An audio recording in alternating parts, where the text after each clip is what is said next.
Oi, gente. Hoje estamos com o professor e orientador educacional Joel Lovato. Se apresenta para quem não te conhece, Joel. Muito bem. Primeiro que a minha mãe queria me ver na TV, como não dá na TV, vai ser num podcast. O problema é que ela não acessa a internet, né? Mas muito bem. Eu sou o professor Joel Lovato, faço função de professor aqui no colégio e também, a partir desse ano, orientação educacional. Eu completei em fevereiro desse ano 20 anos de Murialto. Faz tempo. Por isso que a cara já está um pouco mais desgastada. Exatamente, 20 anos. Muito bem. Bobear, eu até dei aula já para algum pai e mãe de vocês. Acho que de vocês ainda não, mas de outros aí eu já vi aparecendo. E dizer que é um prazer estar aqui, é muito legal. Acho muito legal o projeto e eu estou aqui para a gente poder bater um papo, enfim, formal, mas ao mesmo tempo informal. E se eu contar alguma mentira, vocês me corrigem, porque vocês são meus alunos também. Sim. Muito bem, estou à disposição. Tá bom. Qual que é a tua especialização? O que você formou de fato? Eu me formei inicialmente em filosofia, foi a minha primeira graduação. Depois, devido, enfim, às funções de professor e outras oportunidades que eu tive profissionais, eu me especializei em sociologia, que eu abri um pouco mais o leque. Depois eu continuei correndo atrás, eu também me especializei em gestão escolar, orientação educacional e supervisão escolar.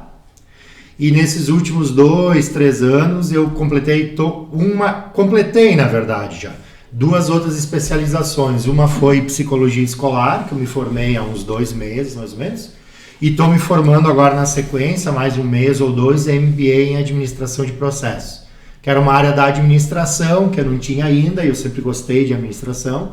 E aí eu estava curioso, assim, poder ver a administração de empresas, administrar pessoas, que é um desafio grande, e eu vejo que para mim tudo me complementa. Então eu tenho uma graduação e 4 especializações. E o que tu considera que tenha sido um desafio ou uma dificuldade nesse tempo da tua formação? Olha, desafios tem vários, assim, eu acho que talvez o primeiro grande desafio é a gente conseguir, como professor, encontrar os atalhos. Os atalhos que eu digo quando a gente recém começa, a gente, às vezes, para dizer, eu preciso desse lápis, a gente dá toda uma volta. Depois que tu tem experiência e tu já sabe como são as reações e o que objetivamente se quer com determinada coisa que se faz numa sala de aula, a gente consegue chegar no que a gente chama de atalhos. Então, no início, a inexperiência te faz assim, tu olha agora para trás e diz, poxa vida, olha lá 20 anos atrás para fazer determinada coisa que hoje eu faço com os alunos e a gente consegue fazer em 2 aulas, naquela época eu precisava de 10 para fazer. Mas aí é um pouco de experiência. Em relação a pessoas e se relacionar com pessoas, eu nunca tive dificuldade. Eu não sou uma pessoa fácil de se relacionar, primeiro é isso, né? Eu não sou uma pessoa fácil, cada um tem seu jeito. Eu tento ser, enfim, o mais flexível possível, mas pesa em mim muito algumas convicções também, como é para qualquer um. Então, quando se mexe um pouco com convicções, com valores pessoais, aí isso me incomoda um pouco. Então, o desafio de conviver com pessoas, ele sempre está presente. Mas nunca foi um obstáculo a tal ponto que eu pensasse assim, poxa, não quero mais ser professor. Às vezes eu fico ouvindo aí, principalmente na nossa área de professores, né, que eu acho delicado, mas é porque o professor ganha pouco, é porque o professor tem muito trabalho, é porque tem... Ninguém é obrigado a fazer isso. Vai embora, busca outra coisa, a gente está numa época, enfim, do empreendedorismo, né? A gente tem que ser feliz, tem que ser realizado, e eu nunca tive problema disso. Até porque se um dia eu chegar a esse ponto, eu vou embora. Então eu não cheguei a esse ponto, eu gosto, assim. Eu contava no ensino médio na idade de vocês, com 12, 13 anos de idade, eu ajudei no Murialdo de Ana Ré, que é onde eu estudei no ensino médio, 14, 15 anos, eu ajudei a implementar um programa social na escola, que hoje, por exemplo, em várias cidades tem, que é o contraturno, o turno inverso, que na época não tinha no final da década de 90. O professor lá me convidou, então eu sempre tive a possibilidade, acho a graça ou a sorte de poder contar com pessoas e profissionais que me convidando e eu ia. Então eu gosto de fazer. E há quanto tempo tu dá aula? Da aula, eu comecei aqui, fechou 20 anos, em sala de aula. Eu já fiz outras funções profissionais também, mas de sala de aula 20 anos em fevereiro desse ano. E como foi a tua experiência assim, da primeira aula que tu deu? Eu lembro, foi nesse prédio, por óbvio, 20 anos atrás, só que ele era todo diferente. Mas eu lembro até hoje das primeiras turmas que eu tive de ensino médio. E lembro, inclusive, de alguns alunos, porque marca muito, é a primeira vez. Eles tiverem ali uma pessoa recém-formada, saindo da faculdade. Eles olham para ti primeiro e dizem, o que é que esse cara acha que vai conseguir ensinar ou tratar? E eu lembro até hoje do primeiro ano, porque até hoje eu encontro, enfim, alunos de todos os anos, e aquele ano marcou por ter sido o primeiro, assim. E foi muito legal em 2003. Fui extremamente bem acolhido. Eu já conheci o Murialdo, porque eu estudei no Murialdo, enfim, eu sempre mantive contato com o Murialdo. Agora, o Colégio de Porto Alegre, não. Eu já trabalhava no Murialdo na época, em 93, mas eu trabalhava na área social. Conheci o colégio, por óbvio, muitos profissionais, mas foi uma coisa diferente. Eu passei a atuar aqui dentro diretamente. E foi muito legal. Eu lembro de muita coisa, coisas que dão certo, coisas que não dão tão certo. Às vezes a crítica, professor, é muito chato estudar dessa forma, por que tu não propõe uma coisa diferente? E é aquilo que eu falei, né? A inexperiência, por vezes, te leva a isso, né? E nesse tempo que tu tem aqui trabalhando no colégio, qual foi a coisa mais absurda, tanto de aluno quanto de alguma coisa assim, que tu já viu? Olha, eu já passei por várias situações. Eu acho que eu trabalho com a área das humanas, sempre trabalhei aqui filosofia, sociologia. Eu não vou dar nem nomes e nem local de Porto Alegre, tá? Uma questão óbvia, mas eu lembro que numa aula, isso há uns 12, 13 anos atrás, eu trabalhava também em outro local na área social. E um tema que entrou foi sobre violência, enfim, sobre coisas em geral, na sociedade. E eu fiz uma observação e eu acabei por descuido citando o nome de uma pessoa que em Porto Alegre estava envolvida com situações de violência e tudo mais. E no ambiente onde eu trabalhava, naquela semana, uma pessoa, em nome dessa, disse assim, não foi aqui no Partenon, foi num outro bairro, mas essa pessoa chegou para mim e disse assim, Joel, que me conheciam de outra função que eu fazia, olha, de repente é interessante que nas tuas aulas tu trate o que está no livro, não coisas assim paralelas. Daí a pessoa abriu. Então me chamou a atenção, porque eu tratei uma situação de sala de aula que envolvia uma determinada situação numa comunidade aqui em Porto Alegre, e pessoas, enfim, ficaram sabendo disso, porque tinha alunos que moravam lá também, e daí me deram um toque, tipo assim, quem sabe tu não fala mais, não cita mais nome. Então foi uma coisa assim meio fora assim, do padrão, foi uma das únicas vezes. Mas isso também me ajudou a evoluir para entender que determinadas coisas é melhor não falar abertamente, inclusive para não expor o próprio aluno ou o próprio professor que está ali. Como eu trato com a área das humanas, tudo é muito difícil. A gente trata temas que são diretamente, enfim, complicados por si só. Porque entra assunto de aborto, porque entra assunto de pena de morte, porque entra assunto de política e partidos políticos, entra uma série, os assuntos que mais são discutidos em nível de sociedade, que vocês batem boca em redes sociais, eles caem na minha área, a gente trata diretamente. Então, mas isso ajudou, isso foi legal. Tem várias outras pequenas situações, mas o interessante é que tudo sempre, importante lembrar isso, sempre fui extremamente respeitado, assim, extremamente respeitado. Eu sou muito de respeitar as outras pessoas também, pontos de vista. Sempre tentei ao longo desse tempo, neutro a gente não consegue ser, mas manter uma isenção necessária para que vocês, alunos, enfim, concluam o que vocês acham que tem que concluir. Isso não é muito fácil, né?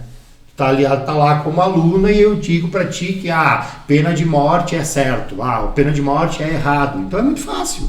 Tu engole aquilo, põe na cabeça, não, tu tem que chegar a essa conclusão, se é certo, se é errado. Então ainda hoje me policio muito com isso, né? E eu vejo bons frutos disso, porque eu não importa assim, realmente não me importa qual é o assunto que a gente vai discutir, eu acho que tudo tem que ser discutido, né? A gente está numa escola, só claro, o limite de cada coisa, porque às vezes a gente foge um pouco, né? E a questão do entendimento também, tem assuntos que são tabus, é importante a gente lembrar, né? A gente tem situações, por exemplo, envolvendo saúde mental. Vamos falar em suicídio no tema? Esse é um tema bem delicado. Porque por mais que se tente abordar como professor, como orientador, o evitamento disso, tu pode despertar em alguma pessoa o incentivo a isso. É a mesma coisa em outros tempos, quando se falava em consumo de drogas, tudo mais, que se tentava no início dos anos 2000 caracterizar os tipos de drogas que vinham surgindo, e aí sempre era muito delicado, porque ao mesmo tempo que tu trata o evitamento, alguém pode ficar curioso em saber, será que a droga X faz isso mesmo, que está escrito no livro? Então tem assuntos que são mais delicados, tem que pensar bem assim. Daí fica por responsabilidade do professor pensar bem como vai projetar. Vocês estão rindo porque... Não. Não, nada. Nada. O que tu acha sobre tratarem sobre sexualidade nas escolas? Tem duas coisas sobre sexualidade nas escolas que eu acho que tem que ficar bem claro. Assim. Eu atendo muitos pais, muitos. Eu estou quase em 150 famílias em questão de 4 meses de aula. Atendo muita gente, então, enfim. Primeiro eu vou passar o viés que as famílias trazem, depois eu vou dar a minha opinião sobre isso também, que eu acho que vocês querem. Assim. Rapidamente. As famílias são praticamente unânimes em reconhecer as orientações sexuais dos seus filhos. Mesmo que os filhos não conversem em casa, não falem, os que não falam, as famílias têm um pouco de noção disso. Não é porque a gente está numa geração mais para frente de vocês que a gente não entende do assunto. Mas as famílias, quase que na sua totalidade, sempre dizem: não queremos que a escola se intrometa neste tema.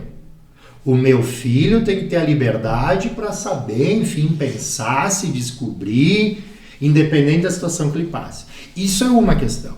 O outro lado, que é a minha opinião, a sexualidade como sexualidade, ela precisa ser tratada em escola também.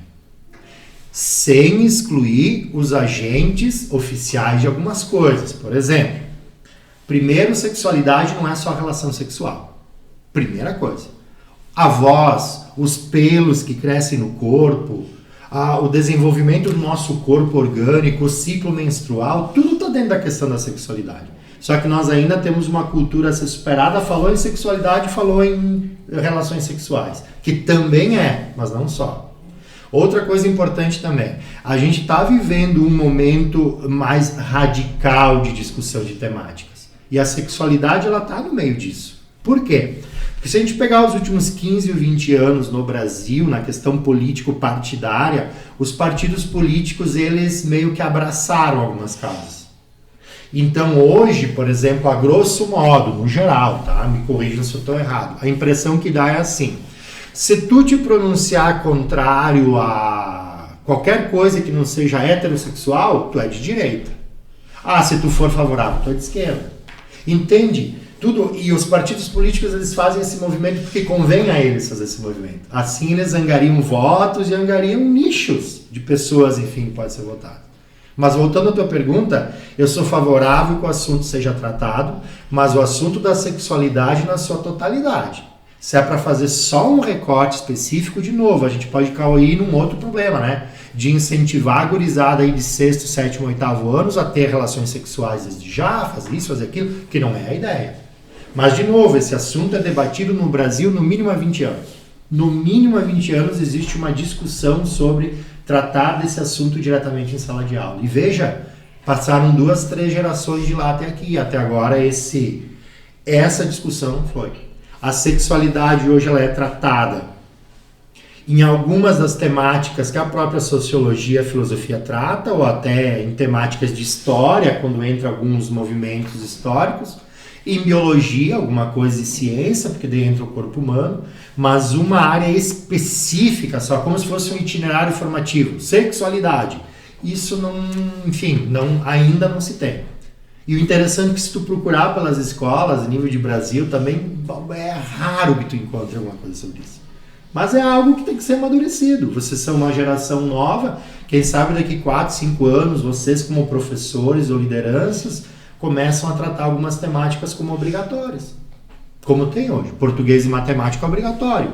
Seria o caso de ter uma matéria de sexualidade obrigatória nas escolas? Não seria? E isso vai ser definidor para as pessoas, daí sim, entenderem seu corpo, suas emoções? Daqui a pouco a gente não pode anular, enfim, o urologista, que é a referência dos guris. Ou sei lá quem, ou A, B ou C, que são referências das meninas. Isso tem uma área médica também para isso, né? Mas enfim, acho que nunca é demais quando a orientação ela é bem feita. Porque ela pode desvirtuar também como qualquer assunto e daí isso pode ter problema. E por que tu acha que essas áreas ainda são tabus? Na verdade, a gente tem uma série de coisas. Assim, a gente vamos partir do pressuposto seguinte. Se eu te faço... Tem coisas que hoje vocês são educados pelos pais de vocês que às vezes você pode não falar para eles, mas eles podem pensar assim: quando eu tiver meus filhos, eu não vou fazer desse jeito. Então a gente traz uma carga afetiva, intelectual, também da nossa infância e da nossa educação. A minha geração, que hoje é professor de vocês, e gerações, enfim, trouxe algumas situações, alguns valores. Um deles é, escola não é feita para falar de sexualidade. Escola não é feita para falar disso, aquilo. A gente ainda vem numa cultura de que escola ela é primordialmente para aprender a escrever, a ler, a calcular. A diferença é que as coisas vêm mudando. Por exemplo, vocês imaginam há 10 anos atrás falar de saúde mental era um tabu. As escolas se obrigaram a começar a falar disso abertamente, porque de uma maneira mais aberta os alunos começaram a ser diagnosticados, as leis se aprimoraram e a gente começou a ter os chamados alunos de inclusão. Tinha desde antes, tá? Mas nessa última década vem com mais força.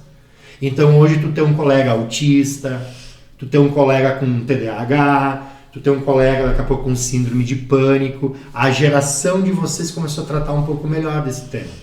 No meu tempo de aula, isso já era significado de bullying, nem era esse nome, mas de pegação no pé, de incomodar, esse cara é maluco, esse cara é louco, esse cara... Até atendimento de psicólogo era um problema. Tu dizer que tu era atendido por um psicólogo era porque tu era louco. Então são momentos diferentes, assim. E quais os conteúdos, assim, que das tuas matérias, tanto sociologia quanto filosofia, que tu mais gosta de trabalhar? Tá, é bem interessante, assim, tem um tema da filosofia que eu acho, assim, o top de todos, que é ética. Ética eu gosto demais, assim. Claro que tem teóricos desde a antiguidade, Sócrates, Platão, essa gente toda, mas tem muitos teóricos da modernidade. Pega o Sartre, que é um existencialista. O Sartre, ele faz uma frase que eu tenho sempre junto, né? Eu sou o resultado das minhas escolhas. É um viés existencialista, mas ao mesmo tempo que ele leva para o caráter ético. Ou pega a Idade Média com Santo Agostinho, onde ele fala do livre-arbítrio. Existe a regra, existe a lei, mas se alguém quer fazer diferente, vai fazer pelo livre-arbítrio. Vai se responsabilizar legalmente, mas se quiser fazer o contrário, faz. Então esses macetes assim éticos, até porque eu prezo muito por isso também, né? Quando a gente faz aquelas dinâmicas, aquelas atividades de projeto de vida e outras coisas, tipo assim, coisas que eu odeio nas outras pessoas, que eu não admito. Quais são as primeiras coisas que a gente diz? Gente falsa, gente fofoqueira. O que é isso? É ética. E sociologia no geral, ele não tem um tema específico. Como trata a sociedade, eu gosto muito do entendimento político das coisas, porque tudo parte daí, é isso que define nossa vida. Mas tem vários outros temas bons também, como esse que a gente falou da sexualidade, relações interpessoais, a vida em grupo. Eu não teria um mais específico, mas em filosofia, sim, ética é um dos assuntos que eu mais gosto assim, de mexer e tratar, porque daí abre para a área do direito também. E daí tu acaba tendo uma recíproca maior dos próprios alunos, porque sempre em cada turma tem 3, 4 que querem fazer direito. Tem alguém que quer seguir a área policial, jurídica, quer ser juiz. Então o aluno, quando começa a entrar nessa temática de regras, ele também tem uma participação maior, porque você tem interesse nisso, né? Então flui melhor. E se vocês não tiverem mais pergunta, eu estou muito pouco tempo aqui, eu exijo no podcast mais tempo, eu vou começar e eu questionar vocês. A gente tem bastante, tem bastante. Eu fazer a pergunta. Tá. Quais foram as outras profissões além de ser professor e orientador? Eu trabalhei por vamos arredondar, 3 anos atrás, eu sempre trabalhei com educação e assistência social. Sempre as duas juntas. De manhã, educação, de tarde, assistência social. Trabalhei aqui no Morro da Cruz muitos anos, na parte social do Muriado. Trabalhei em outras comunidades de Porto Alegre também. Então, geralmente foi nisso. Foi professor. E aí, na área social, tem nomes um pouco diferentes. Mas tu chama de educador social, tu chama gerente de projetos. Eu já fiz um pouco de tudo. E de 2017, 18, 19 e 20, eu trabalhei também na Prefeitura de Porto Alegre. Eu trabalhei na gestão da assistência social. Na presidência e depois vice-presidência, presidência, eu mesclei essas duas funções na Fundação de Assistência Social e Cidadania de Porto Alegre, que em outras cidades é como se fosse a Secretaria de Assistência Social. Porto Alegre tem uma configuração um pouco diferente. Então ali foi uma coisa muito diferente.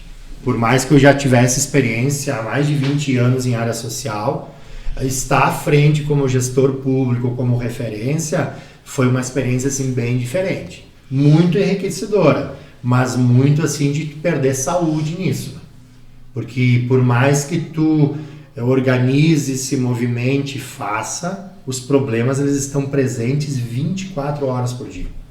Porque qual é a temática da assistência social que a prefeitura vai trabalhar? Pessoas em situação de rua, crianças que precisam de um abrigo, de uma casa ao lar, de uma família que adote, é tudo assunto muito complicado. Famílias que chegam na porta dos atendimentos e que estão sem comida em casa, precisam de uma cesta básica, e daí se não tem a cesta básica, o que tu faz? Vai mandar a família embora? E aí a mãe está com 4 crianças junto, morre todo mundo de fome. Então são temas muito dramáticos e que mexem, enfim, com todo mundo. Mas mais diretamente essas foram as minhas experiências. Na área da educação é mais fechado, assim, professor, hoje orientador educacional também. Na área social, como falei, várias funções. Eu trabalhei 1 ano, 2 só com captação de recursos. Então era formatar projeto, tudo mais, inscrever projetos de coisas que se fazia para tentar premiações, porque a área social precisa de dinheiro, né? Senão tu não consegue movimentar como qualquer coisa, né? E uma pergunta que talvez pareça óbvia, mas entre educador educacional e professor, qual tu acha que tu te dá melhor? Olha, eu não vejo tanta diferença, assim, talvez pelas experiências que eu já tive. Uma coisa que a orientação educacional tem muito diferente do professor é o contato permanente com situações específicas de alunos e famílias. Quando tu é professor, tu tá na sala de aula, daí tu tem ali 25, 30 alunos na tua frente, daí é claro, né? Tu sabe algumas situações que pode estar ocorrendo com o outro. Tu olha para a Bianca e tu diz, a Bianca não está bem hoje, está acontecendo alguma coisa. Mas quando tu é orientador educacional, essa coisa que poderia estar acontecendo, tu vai lidar com ela porque isso vai chegar para ti. Tanto no atendimento à família como do próprio aluno. Eu, sinceramente, não tenho algo assim específico. Orientador é melhor do que professor. Eu gosto das duas áreas. A orientação educacional eu gosto muito também porque ela me dá acesso às famílias. E tem um lado de vocês que às vezes a gente não entende muito bem o porquê de alguma coisa em sala de aula ou na dinâmica, e conversando com os pais tu começa a entender, porque os pais também trazem algumas situações, algumas características, e o fato de poder também ajudar, em alguns momentos não conseguir ajudar. Isso é um drama, né? A orientação educacional tem disso. Que ao mesmo tempo, como professor, um aluno que reprova também é um problema do professor. Porque tu não conseguiu chegar no trato do conhecimento ao ponto daquele aluno poder ter passado o dia também. Então tu também tá junto com aquele fracasso, não é só o aluno sozinho. E com as famílias aí tem o outro lado. Que às vezes os próprios pais chegam e na reunião dizem assim, me ajuda, me diz o que tem que fazer. Porque eu já fiz isso, e nada funciona. Então vem um peso também dos pais assim grande, por vezes tu é um orientador, tu dá dicas, mas a dinâmica familiar... E outra, hoje em dia tudo precisa de dinheiro, né? É muito fácil como orientador dizer para tua mãe, para teu pai, dizer assim, tem que colocar o teu filho no atendimento psicológico, 2 terapias por semana. 2 terapias por semana, tu vai gastar uns R$700 por mês. Não é todo mundo que tem esse dinheiro. Então existe um mundo ideal e um mundo real, então esse é o desafio, né? Mas gosto dos dois, acho muito legal os dois. E tu fala muito em aula e tu tá até mostrando isso pra gente, acho que em Sociologia, ou Projeto de Vida sobre empreendedorismo. Isso. Tu fala tanto de empreendedorismo, entre outras coisas, envolvendo o tema. Tu já empreendeu alguma coisa? Eu sempre fui um empreendedor mais interno, assim, nas instituições. Eu nunca fui um empreendedor. A minha cultura e a minha educação, ela sempre foi muito fechada nessa questão empreendedora. Por quê? O receio do amanhã. Então, qual é? A minha geração aprendeu o seguinte: ganha R$5 hoje, guarda ele para garantir que ele esteja ali amanhã. Vocês são uma geração já diferente. Por isso que o empreendedorismo ele explode nesses últimos 5, 10 anos. Porque é uma geração que vem assim, tu tem R$5, te joga que tu pode fazer 20, pode fazer 30, ou pode perder tudo. Então esse medo de perder tudo no investimento sempre foi colocado na minha cabeça. Então eu sempre tive dificuldades de eu pegar o dinheirinho suado que eu conquistava no salário que eu recebia, vou investir agora 20 mil nessa iniciativa, porque tem aquele peso, sabe? Lá no inconsciente dizendo, não faz isso, vai que tu perde tudo. Então eu sempre fui um empreendedor mais interno das instituições. Como é que funciona isso? Eu sou um profissional do Murialdo, mas eu estou sempre atento, dando dicas, indicando, ó, vamos mudar isso, vamos incluir aquilo ali que não tem, vamos mudar aquela grade de horários, vamos fazer tal coisa. Tem algumas novidades aí que vêm sendo planejadas para o ano que vem no ensino médio, que eu, enfim, eu tô à frente, tô indo, tá? Levando dados, ó, daqui, dali, ó, precisamos ampliar uma carga horária numa coisa que às vezes para vocês parecem simples, mas existe toda uma estrutura burocrática para isso também, né? Então eu sou mais nesse viés de poder empreender aonde eu tenho uma certa segurança de mercado, para no final do mês poder receber lá garantido algum dinheiro, porque tem 2 filhos para criar, entende? Dizer que daí o meu pensamento está errado e a da geração de vocês está certa é difícil, porque depende muito das vivências. A gente nunca tive uma aula, por exemplo, de empreendedorismo, entender como é que uma empresa poderia ser feita. Isso também não é desculpa, tá? Porque hoje tu vai na internet e descobre. Mas é que eu já me foquei para outro ambiente. Então, para mim, nesse momento, eu, por conta, empreender, vou começar a vender doces, vou começar, sei lá, alguma outra coisa que se chama empreendedorismo que hoje tem, sim, eu já fiz, mas tipo aulas particulares, isso é um empreendedorismo. Trabalhar além de onde tu trabalha, eu já fiz, mas não, assim, que desse tanta importância, porque sim, já fui um empreendedor educacional, nunca chegou a tanto. E a gente sabe como tu gosta de debates, né? Inclusive, Sim. já participamos de debates contigo, sendo da parte da organização. E o que tu considera que seja o lado positivo de debates entre alunos e professores? Você sabe que os debates eles são muito perigosos, né? Eu nunca tive receio, vocês vão lembrar quando esse ano nós teremos também no segundo semestre. Tinha que juntar tu e o Marcelo que faz o debate. Claro, mas não importa com quem se esteja. A grande questão do debate é qual que é o grande ganho? Primeiro que a gente tem que aprender a conhecer o que tu discorda. Eu acho esse o maior ganho. Por quê?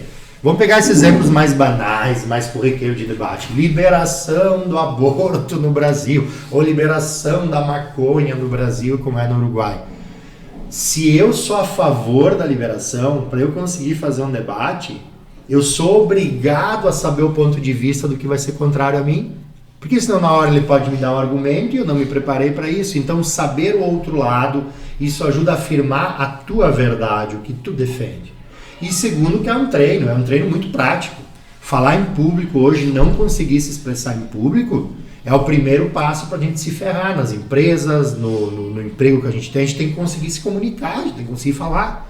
E o debate te faz isso, porque quando tem alguém te metendo pressão ali, 2 minutos, o argumento é teu, aquele silêncio absoluto, todo mundo te olhando, tu vai ter que falar alguma coisa. Nem que tu diga assim, esqueci tudo, mas mesmo para dizer que tu esqueceu tudo, tu vai ter que falar com as pessoas.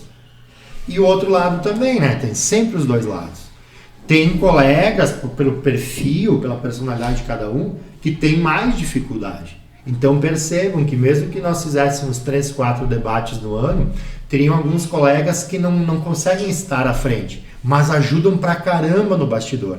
Eles têm ideias, só que na hora de expor eles são um perfil um pouco diferente. É a mesma coisa do musical. Vocês vão no musical, tem colegas que ajudam, mas não no palco, porque não se sentem bem no palco.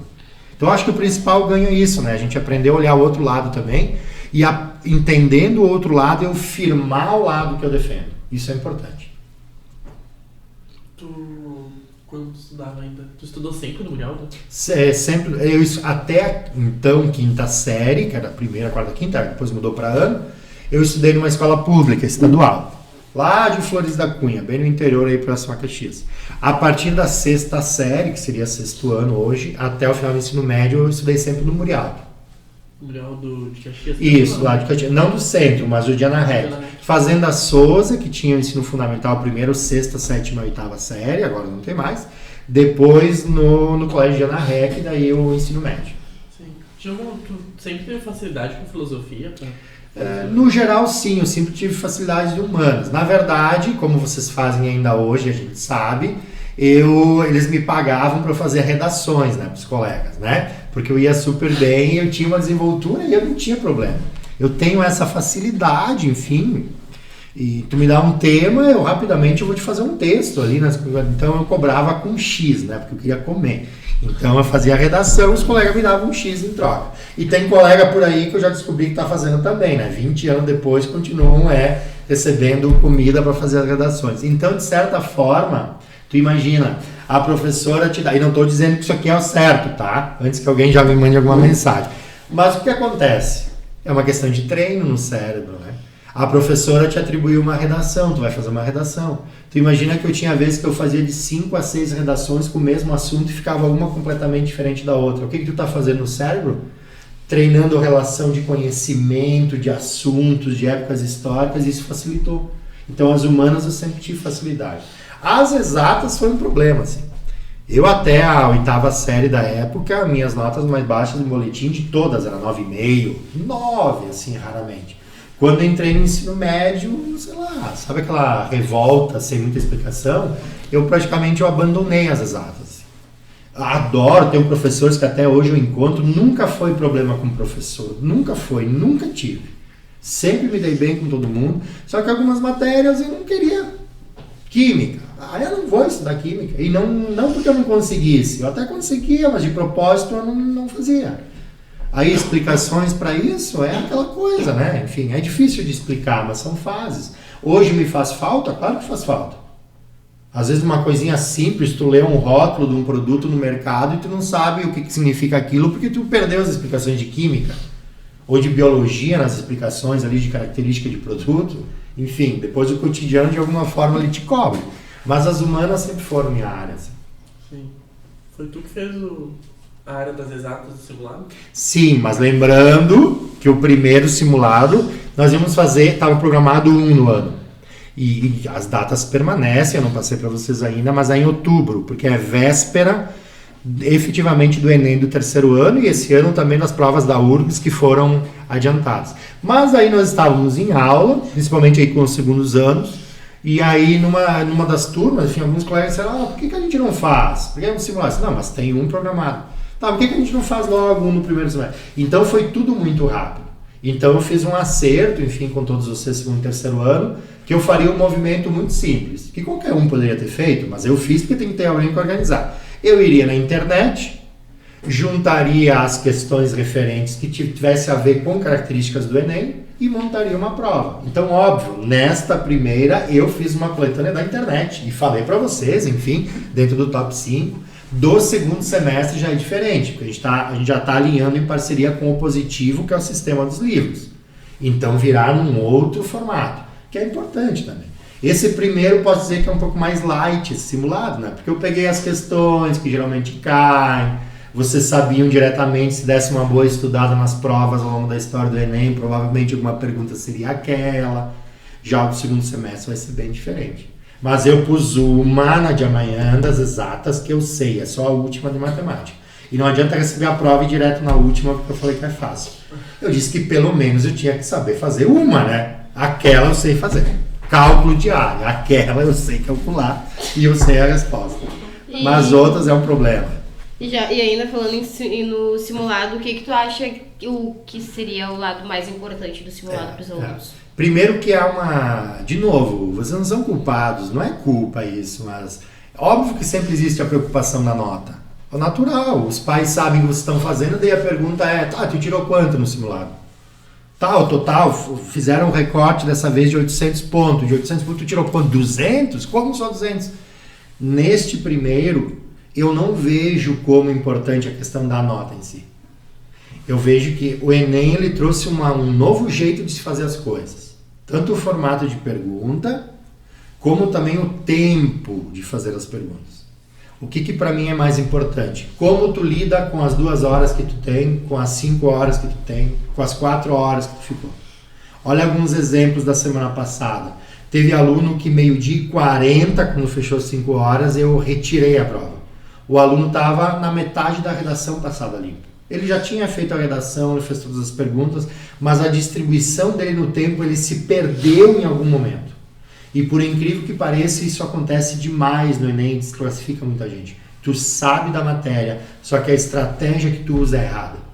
Para mim, este momento, principalmente para vocês do segundo ano, que tem 1 ano e meio para frente, é vocês verem que tipo de estratégia para cada um de vocês funciona. É começar pela redação, é ir na linguagem, nas humanas, deu tempo para fazer, senti fome, senti sede, fiquei cansado, comecei a ficar com sono. Das 90 perguntas, até que pergunta eu estava prestando atenção? A partir daí, qual eu não estava prestando mais atenção? Que eu orientei vocês a assinalarem na prova ou indicarem isso. Porque isso começa a medir. Olha, eu aguento 2h30, professor, eu consegui fazer concentrado, olhando. A partir daí eu não faço ideia do que eu assinalei. Porque isso também é importante. É uma coisa que vocês vão ter que tratar e se organizar para daqui a 1 ano e meio. Né? Saber tudo, saber muito igual aos outros, mas chegar lá e não ter pique, não ter estrutura física e mental para aguentar 5h30 uma prova, pode ser desclassificado mesmo sabendo do assunto. Né? E já pensando mais adiante, assim, vocês pretendem organizar mais um simulado para o ano que vem? Sim, isso. A gente sempre fez simulados, tá? Teve várias formas. A diferença é que não é desculpa, tá? Todo mundo hoje em dia fala da bendita da pandemia. A pandemia, ela impediu. Tinha as próprias trilhas no site do Positivo e outros caminhos que podem ser feitos. Inclusive agora, se vocês entrarem com o login de vocês no site do Positivo, vocês podem solicitar lá o simulado de tal área e ele automaticamente, né, vai selecionando perguntas. Daí veio a questão da pandemia. O ano passado foi um ano muito difícil para todo mundo, tanto para alunos como instituições. A gente volta com alunos presenciais, vários ainda em casa, teve todo, se vocês lembrarem, teve toda uma função ali de retorno. Agora, a partir desse ano já estava definido que nós retomaríamos algumas coisas que a gente sempre fez, uma delas é o simulado. Então é óbvio que ano que vem terá. Tem discussões em paralelo, assim, quantos no ano fazer? Porque se a gente seguir, por exemplo, a orientação do Positivo, a orientação nós somos divididos por trimestre. Então, uma orientação, não que seja uma regra, o interessante seria fazer 3 simulados.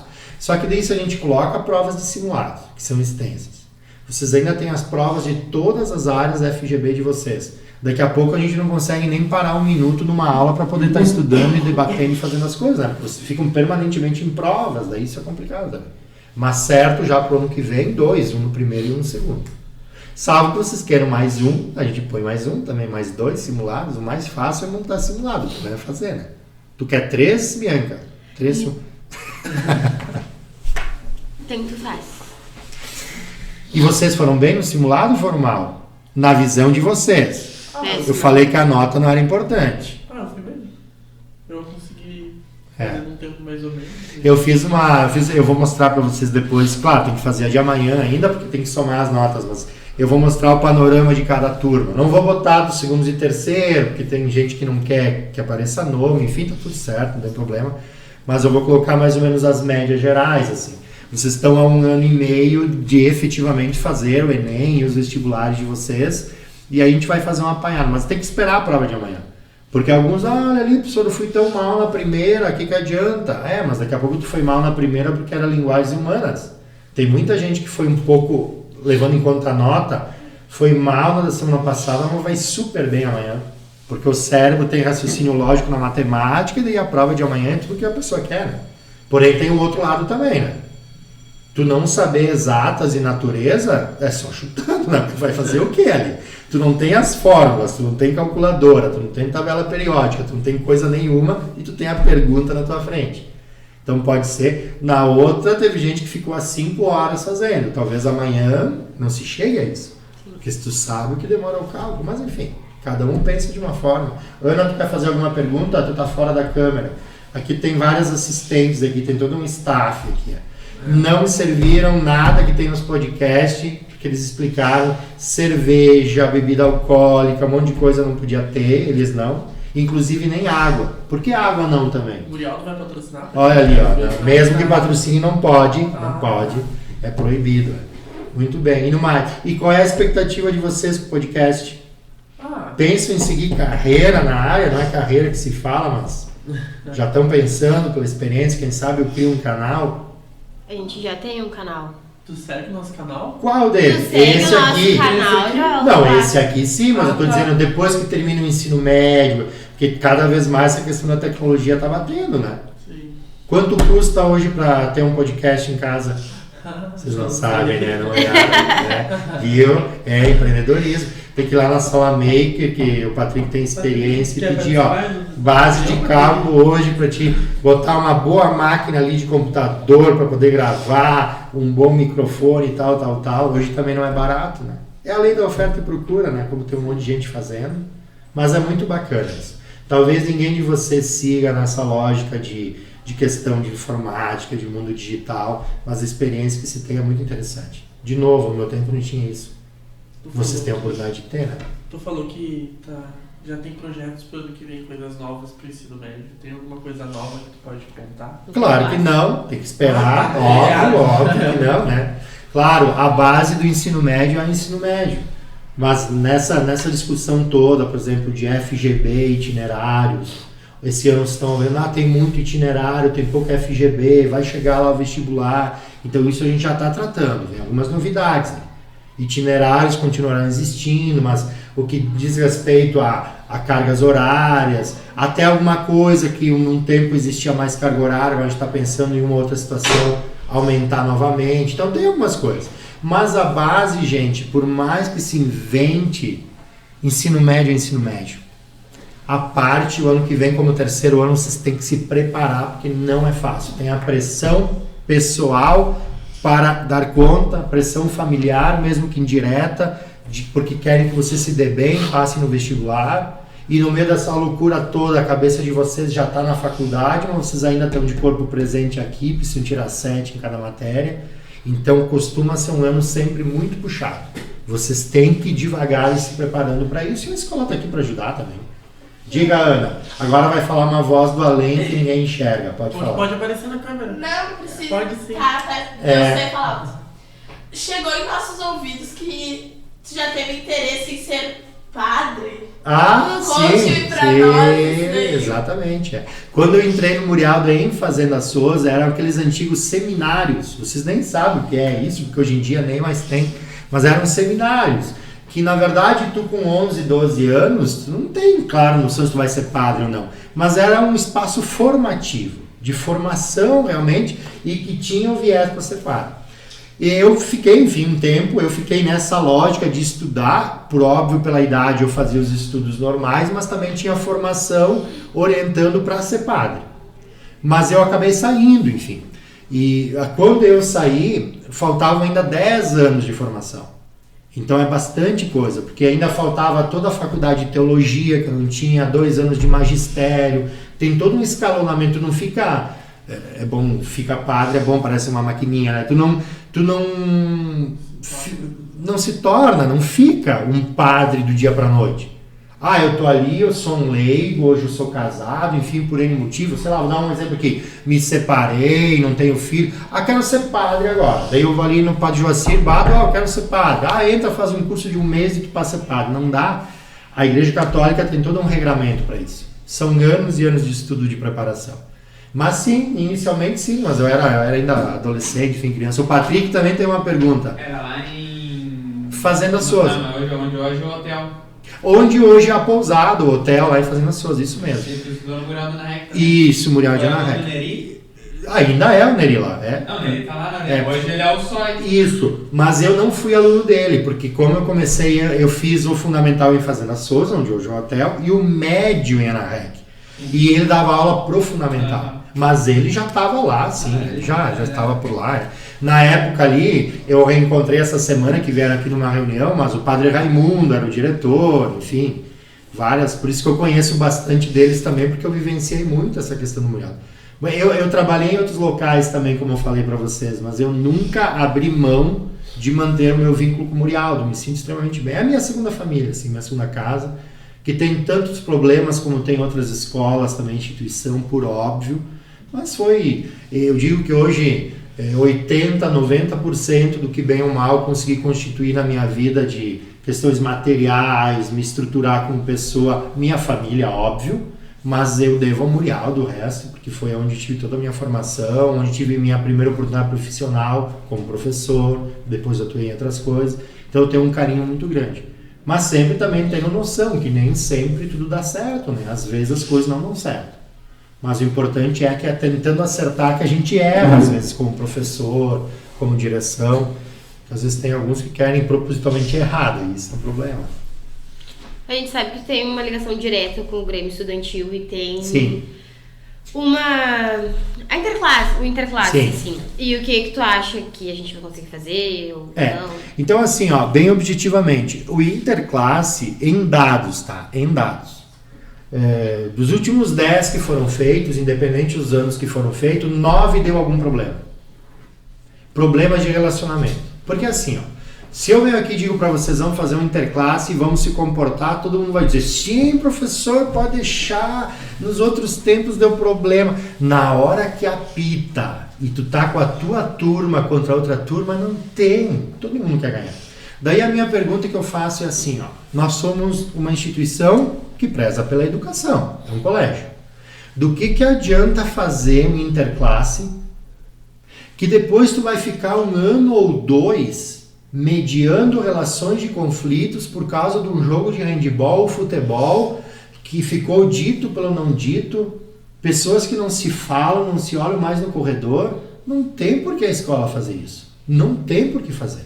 E outra, os interclasses voltaram aqui para a escola depois de muitos anos que eles não tinham. O que é tradicional de fazer? Gincana esportiva e cultural. Se pegar, por exemplo, no meu tempo, que vocês odeiam essa frase, no meu tempo e na REC, nós nunca tivemos um interclasse. Gincana esportiva e cultural. Que juntava todo mundo, porque qual que é o grande desafio da gincana? É tu liderar essa gente toda. Colegas que tu nunca viu na frente. Pessoas que dizem assim, preciso de alguém para dançar. Ninguém erga a mão. E como é que tu dança? Então esse é que vocês não se dão muito conta desse detalhe. É que nós estamos com olhar de preparação para vocês. Vocês estão com olhar mais, se não está errado, de divertimento, de vivência, dizer que a minha turma é melhor que a outra. Então assim, muito claramente e objetivamente, em reunião inclusive com a direção, no que depender da escola, não tem interclasse. Não tem interclasse. Se fora daqui o Grêmio Estudantil, até fazendo uso do ginásio, quiser inventar um interclasse, o próprio Grêmio Estudantil no passado tentou, né? E não funcionou, né? Porque todo mundo queria, quando eles disseram R$5 de cada um para conseguir pagar, não deu tipo. Então tem isso também. Mas eu entendo lá de vocês. Ana, tu quer perguntar? Tu ergueu a mão, só te mexeu. E na gincana, esses esportes que teriam no interclasse, vocês não pensam em pôr na gincana também? Nós colocamos alguns, mas o grande lance numa gincana é tu fazer não o que é tradicional. Então, por exemplo, teve basquete? Teve, mas basquete de 3, não de 6 em quadra. Entendeu? Handball, teve lance livre, não teve disputa. Então esses esportes eles até apareceram. O vôlei, teve vôlei, só que vôlei misto, guris e gurias, que inclusive fazem de tarde aqui o Semprioli, fazem mistos inclusive. O grande lance da gincana é tu tentar ver as potencialidades dos alunos e dos próprios professores, quando eles participam mais diretamente, de um jeito diferente do que é de rotina. Porque na educação física vocês estão fazendo uma coisa específica, se vocês vão participar de algum torneio, é aquele específico. Pega, por exemplo, o de agosto, vai ter corrida do saco. Corrida do saco e corrida do ovo são duas das tarefas mais tradicionais e antigas em gincanas no Brasil. Se falarem com os bisavôs de vocês, eles vão dizer que em algum momento teve corrida de saco. Então é um resgate cultural também. Além de ser engraçado ver vocês levar uns tombos, eu acho muito legal. Vou ficar lá olhando, né? Esperar que chova uma semana antes, que ele vai ficar bem molhado ali na grama. Vai ser legal. Mas são vivências, assim. Aonde mais vocês teriam esse tipo de vivência se não fosse na escola hoje em dia? Vocês não teriam. Mas a gente não abandonou outras coisas. Vai ter lá, se não é de setembro, de outubro, vai ter a disputa de videogame, que esse ano não vai ser FIFA. Vai ser um outro dos bonequinhos que vão pulando obstáculo. Como é que é o nome daquilo? Que sai um guardinha correndo atrás, num trilho de trem, e a pessoa vai pulando. Esse aí, parece que estão negociando com esse aí, enfim. Então a gente tenta trazer a realidade para cá, mas de um jeito um pouco diferente, né? Uns queriam, Street Fighter, da década de 90. Não é momento para botar jogo violento, imagina, olha a situação das escolas, né? E continuando no assunto de esportes, Sim. Tinha outros esportes no colégio, como o badminton, que ainda tem o material. Eu fiz a mesma pergunta pro Sim. Grêmio, eu Sim. vou fazer pra ti. Vocês pensam em voltar com esse tipo de esporte? Tudo é uma questão de procura, tá? Ou realmente tem alguém que procura e diz, tem como fazer de novo esse esporte? Porque na verdade a gente começou um tempo, até tinha uma certa procura, e a coisa meio que foi morrendo. Daí tu, por exemplo, colocar um profissional. Sim, a pandemia também, mas não é uma coisa que está excluída. Mas se existe a demanda tem que surgir. E a demanda que eu digo, você tem que sempre pensar, porque tem um lado administrativo da coisa, né? Por exemplo, um aluno quer badminton. Tu vai ter que pagar um profissional, não vai ter nem um colega para jogar, né? Nós estamos falando de quanto? É 2, é 5, é 15? Porque a escola se adapta a esse tipo de coisa, não tem problema. Foi da demanda do vôlei que começaram atividades de vôlei da tarde. Foi da demanda do basquete e outra, tem gerações, né? O futebol de mesa. Futebol de mesa também. Por exemplo, pega agora basquete. Tem no terceiro ano, vários que são no terceiro ano estão se formando. O ano que vem, vai continuar um grupo minimamente que dê um time cada lado que ainda queira basquete? Talvez sim. Mas se não tem, que adianta tu oferecer, vai aparecer quantos? 4 na quadra, tu nunca vai conseguir jogar. E tudo é uma questão assim de procura, de ter interesse. Tiveram interesse, Grêmio Estudantil capitaneou, de ter a rede de vôlei lá fora. Ah, porque o pessoal do basquete e futebol, vamos lá, abrimos ginásio, o basquete vai pra cá, tem como fazer. O colégio, Dante, é nosso, é teu, é dela, administrativamente é dos josefinos dos padres. Mas o dia a dia ele fica bom se a gente consegue. E vai ter coisa que talvez vocês demandem que não vai ser possível. O Grêmio Estudantil, por exemplo, agora está com a demanda da frase no ginásio, em outros locais. Foi dada uma indicação para eles, estão terminando lá a frase, estão fazendo a arte dela. O colégio vai comprar as tintas, os sprays e vamos fazer uma arte bonita. Não tem por que não fazer, não tem nada demais. Ainda na parte dos esportes, Sim. A gente está desde o ano passado, acho, que tentando encontrar gurias pro handball. Tá. E Esse é outro desafio. Até então, eu acho que é mais o professor que não tem tanto tempo para conseguir encaixar, né? Porque ele não dá aula só aqui. E a gente pensou, será que não daria para contratar algum professor de fora? De novo, é uma questão da demanda. Eu, particularmente, é a primeira vez que eu estou ouvindo, né? Porque a questão do handball sempre teve dessas de formar minimamente um grupo. Cada lá, aquilo que eu falei, né? Do minimamente ali ter as pessoas. Se hoje vocês têm um levantamento de que vocês teriam um número X de pessoas que teriam interesse em participar, é uma questão de apresentar para a direção e não há problema nenhum. E outra, se o professor não tem carga horária e é uma demanda que se consegue alinhar e tem algum profissional para fazer, a escola não vai dizer que não, muito pelo contrário. Murialdo, uma coisa que ele não abria mão, o santo Murialdo, São Leonardo Murialdo, quando ele era padre e diretor de escola, esporte era uma coisa fundamental, ele não abria mão. Tinha que ter esporte. Ele, inclusive, era um alpinista, Murialdo, né? Ele foi o primeiro a escalar algumas montanhas da Itália, que só muito tempo depois ele levava, inclusive, a gurizada para escalar. É que naquela época não devia ter tanta fiscalização, né? De materiais de segurança, daí ia todo mundo. Mas ele sempre foi um esportista, Murialdo. E a escola é diferente. Mas, de novo, não dá para a direção do nada, agora vamos ter handball. Daqui a pouco tem 5 que querem fazer. Agora, quando vem a demanda de vocês, aqui, ó, já tem uma lista aqui para, tem uns 15 que querem fazer. Daí é diferente, né? Diga, Ana, agora tu vai falar. Eu sou uma das que mais tá pegando a frente com o Leonardo. Do handball. Né? Do Isso. handball. Porque há um tempo atrás eu passei nas turmas e foi uma lista de Bastante mais gente de queria. 30 gurias. Isso é interessante. Uhum. E ele me disse que é porque vocês não têm horário. Que vocês têm Não. muita É que existe... coisa, Não. muita demanda. Tá, não. É assim, ó, uma coisa que é importante a gente entender, ó.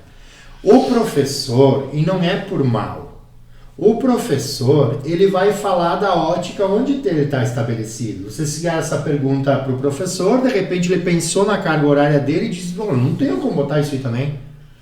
Mas é que quem define, quem organiza uma rotina de escola é a direção da escola, é a gestão da escola. Então, por isso que, claro que é bom trocar uma ideia com o professor da área, mas quando tem uma demanda que vai definir uma nova rotina, é para a direção que se entrega a proposta. Até porque a direção, é como disse, ela vai ver, bom, esse professor não tem carga horária, mas de repente aqui ou ali, ajeita daqui, dali. Se é uma demanda que existe, traga uma demanda. É sempre bem-vinda. Só que às vezes, claro, como disse para vocês, às vezes a escola não sai aí propondo porque ela acha que acaba não tendo demanda, né? Como eu falei, teve anos que o basquete, se tu fizesse, ia ter 3 pessoas na quadra. Esse ano tá bombando. Por quê? Porque um monte de guri joga basquete. Teve outros tempos ali que eles só queriam saber de futsal. Então depende muito do ano. Mas acho que é uma demanda interessante e vale a pena vocês mapearem isso e apresentarem para a direção. Marcar uma agenda e apresentar.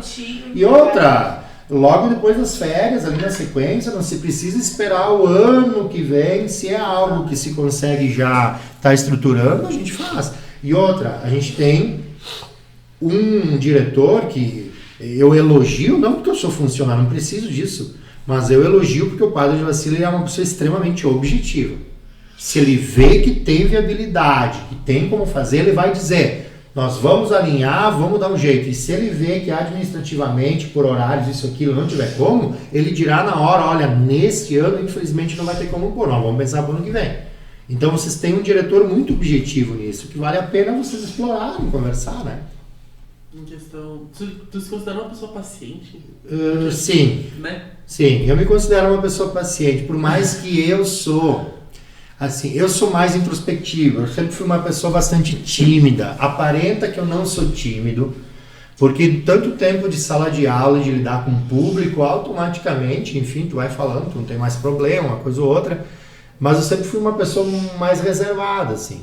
E como eu tenho um olhar assim mais fechado, não estou sempre rindo, não é que eu não estou bem, não é que eu estou bravo, mas parece quando as pessoas me olham e dizem, por que pessoa que tu está sempre bravo? Mas eu não estou bravo, é que é o meu jeito.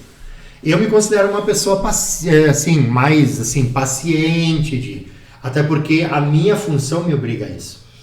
Se eu também fosse, às vezes eu gostaria de ser muito mais objetivo. Daí a Bianca vem e me diz uma determinada coisa que eu poderia dizer assim, Bianca, chega, faz isso e resolve. Mas, às vezes tem que dizer, tá, Bianca, vamos voltar a conversar, porque tem processos em algumas situações, sabe? Mas eu me considero uma pessoa mais assim Mas chega uma hora que tu tem limite, né? Daí, enfim, eu costumo tratar, quando discutem comigo, tratar com dados. É o meu jeito que o meu cérebro funciona. É o que ela acabou de falar ali, ó. Handball seria uma boa ideia. O que eu disse para ela?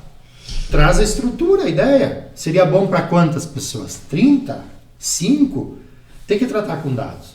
A educação cometeu esse erro ao longo dos séculos de não tratar a educação a partir de dados. A educação é subjetivo. Basta ver que vai tu para um médico dizer para o médico que é para ele, não é essa medicação que o senhor tem que me dar, é outra. Ele vai olhar para ti e vai dizer o quê? Mas tu vai cuidar da tua vida, o médico aqui sou eu, se quiser tomar, não toma. Na educação, vocês já repararam que todo mundo dá palpite? O político que não tem a mínima noção de educação, ele dá palpite, escreve lei. O fulano, não é um problema de dar palpite, mas a educação também ela não se fez respeitar ao longo do tempo. Então, quando tem dados, é diferente. Quando a gente faz um simulado, por mais que a nota deste primeiro não seja o principal, ele já te dá dados ali. Qual é a área que a gurizada está mais devagar aqui, qual é que ela está mais antenada, que área aqui, de repente, para o ano que vem nós vamos ter que puxar mais, é da matemática, é das linguagens. Então, dado é dado, tu pode trabalhar ele das mais variadas formas. Né? Basta ver que todo ano eu sempre faço 1 ou 2 pesquisas com vocês, né? Para poder entender um pouco como é que a cabeça está funcionando. Agora indo para um lado mais pessoal. Sim. Qual o teu estilo de música que tu mais ouve, assim? Que tu mais gosta? Eu não tenho um específico, mas geralmente aonde eu transito é rock, pop rock, sertanejo universitário, samba, pagode. Os ambientes que vivo funk, assim, é mais pouco menos, assim, por mais também alguma coisa. Mas quando assim não que seja funk, mas às vezes outros estilos musicais também, o próprio rock, às vezes quando é muita bagacerice, ofensa, eu não curto muito, assim. Até porque geralmente eu tenho pendurado comigo 2 crianças, né? Então, minimamente. Mas é isso, se fosse hoje listar, seria sertanejo, samba, pagode, rock, pop rock, seria mais ou menos isso. Nada Uma de... pergunta que a gente está fazendo para todas as pessoas que estão passando aqui. Que eles têm alguma música especial, uma música especial que tu tem contigo? Não, eu gosto mais de estilos, assim, mas uma música especial, específica, que fizesse sentido, assim, pra mim, eu não tenho. Nenhuma? Não tenho. Tipo, que nem eu tenho Borboletas do Vitor Leal.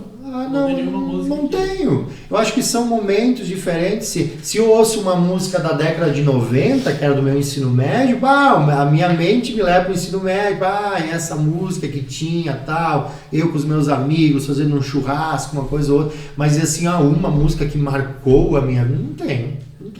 E ainda nessa parte da música, a gente trabalhando em uma outra a gente trabalhou em outro conteúdo, uma música que fizesse sentido na atualidade.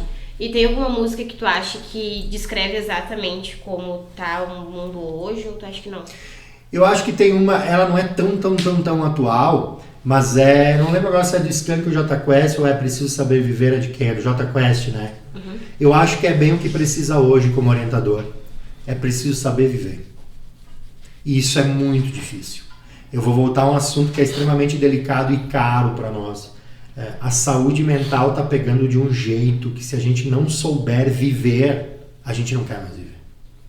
E isso é uma situação assim bem complicada. Quando tu fez a pergunta, logo eu me lembrei disso, porque saber viver é entender que não necessariamente tudo vai dar certo hoje. Vai dar coisa errada, é natural que dê.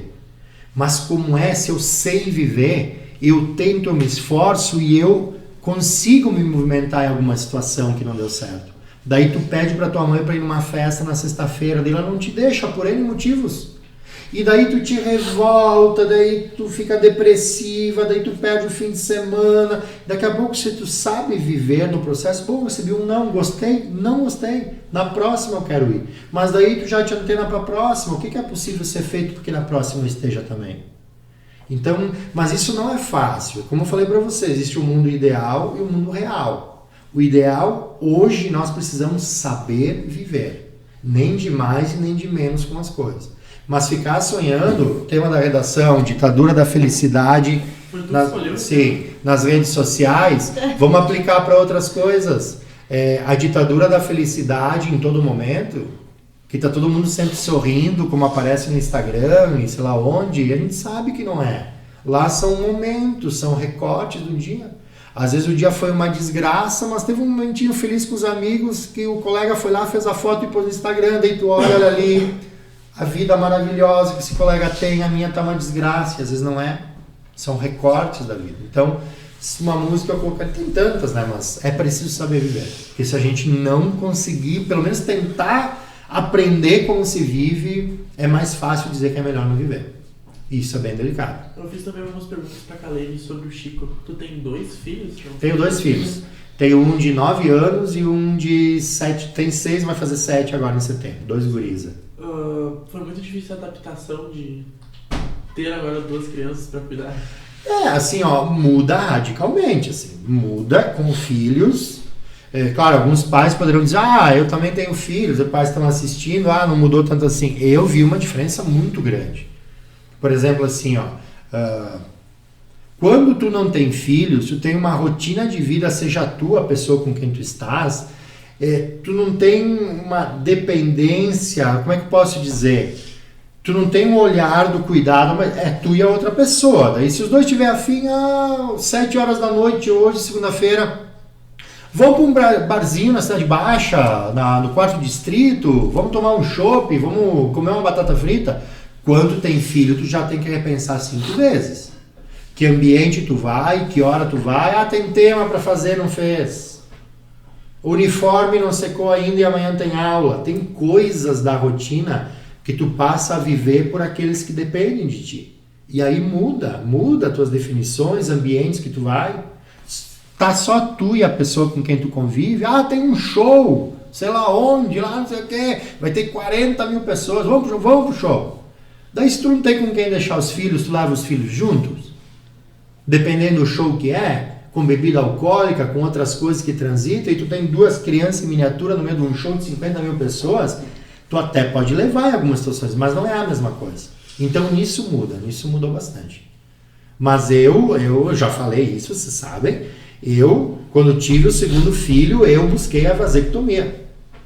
Por entender que a responsabilidade, o custo que hoje tem, e isso tem que ser levado em conta, porque assim, coloca numa escola particular, plano de saúde que tem que pagar, roupa, lanche. Eles estudaram, mas como no passado eu não vinha todas as manhãs porque eu trabalhava em outra escola, eles foram com a minha esposa, porque daí ela trabalhava todas as manhãs em outra escola. Eles estão querendo voltar, mas a gente ainda está vendo que eles estão recém no 4º ano e no 1º, como eles já estavam uma vez, saíram para outro, daí agora de novo mudar para esse. Então agora tem uma questão ali da gente poder ver. Interesse eles têm, mas a gente tem que analisar nesse primeiro momento. Mais dia, menos dia, eles vão voltar, enfim. Eles participaram inicialmente, 1º ano e o 2º, aqui o meu filho mais velho, então ele tem ainda os amigos que ele conversa, então tu mantém o vínculo, né? Foi um local que eles se adaptaram super bem, né? Pergunta? Só isso de pergunta a minha vida realmente ela tá... Tu quer nos fazer Tá muito alguma pergunta objetivo. pra ir encerrando? Não... Por que vocês gostam de matar a aula? Tu tá falando que a gente tá matando aula? Não, hoje não. Mas eu vejo o movimento. Se der uma desculpa, tipo assim, vamos fazer alguma coisa fora da... Vamos, professor, vamos fazer, vamos sair. Eu acho Controle vamos do pro projetor. sol, Eu acho que deveria chamar um especialista nisso que tá presente. Ninguém viu, mas ele apontou pra Ana agora. É bom que os pais da Ana estiverem assistindo, muito bem, né? Mas é bom sair um pouco de sala, né? Uma das coisas do ano que vem que a gente também tá repensando é um pouco isso, né? 2 recreios. Porque não, né? Mas 30 minutos. porque a gente fica bastante tempo sentado, né? Ouvindo, trabalhando. Isso realmente... O ser humano, ele não nasceu para estudar, né? Por isso que a gente tem que estudar um pouco e entender. O ser humano, ele é um animal, o ser humano. Por isso que é tão difícil estudar. Ele nasceu para quê? Para comer, para dormir, que é o natural da sobrevivência, e para se reproduzir. Como um cachorro, como uma vaca, como qualquer coisa. No meio desse processo, por a gente ter o conhecimento, a gente foi criando ideias, escrevendo as ideias, para as pessoas saberem fazer. E aí o que aconteceu? Chegou uma época histórica que para ti poder estar incluído no grupo de pessoas, tu tinha que saber o que eles sabiam, senão tu não conseguia fazer as coisas. Por isso que é tão difícil e penoso estudar, porque não é algo natural do ser humano. O conhecimento, querer descobrir as coisas é natural. Agora, sentar, ler livros de coisa que os outros escreveram e aprender, isso não é da natureza humana. Por isso que a gente fala que para estudar tu tem que ter uma educação para o estudo. Tu tem que ter uma rotina para o estudo. Fazer academia da natureza humana? Fazer academia é? Não é. Por isso que é tão penoso. Pega quem faz academia ali, de cada 10 que tu fala, 9 vão, como é que eles usam na internet? Na força do ódio. Por quê? Porque não é natural, não é da natureza. Mas claro, tu quer definir o corpo, tu quer ter saúde, aí bem daí tu vai, mas aí tu tem que criar uma rotina. E todo dia, tu tem que se manter todo dia. Nem nota vale, entende? Vejam como é difícil. Diga, Ana, tu quer mais uma pergunta? Tua cota de pergunta vai ser mundial. Pra ir encerrando, Sim. que nós já passamos o tempo, vai ser 12:30. Pois é, viu? Manda um recado pros seus alunos que tanto te admiram, tanto gostam de ti. Muito bem, então. Primeiro que se não me admirar, eu tiro nota. Começa por aí. Se eu descobrir que alguém não gosta de mim, eu tiro 0,5. Partimos de 0,5. Já pode tirar Tá. meus respostas. Olha ali, olha ali. Então, falando sério, assim, na verdade, primeiro dizer que me sinto extremamente bem e confortável no Murialdo.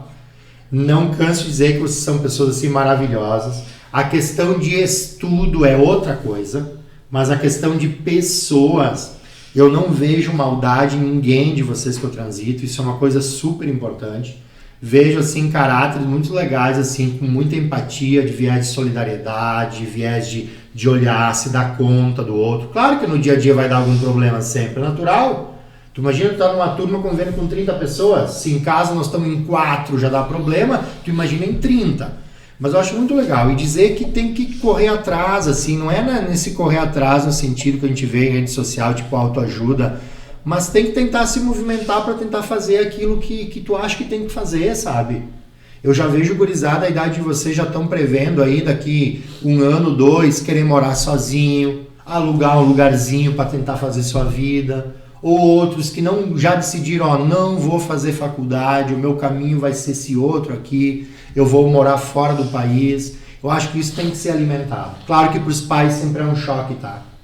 Porque qual é a natureza nossa de pais? Se forma no ensino médio, passa num vestibular, faz faculdade e trabalha. De repente, quando vem alguma ideia de vocês meio moderna, assim, né? O pai meio que dá uma paralisia de uns 5 minutos, mas depois também, enfim, se trabalhar. Então, correr atrás, continuar fazendo as coisas, estudar é importante. Conhecimento é uma coisa que ninguém tira da gente. Pode tirar muita coisa.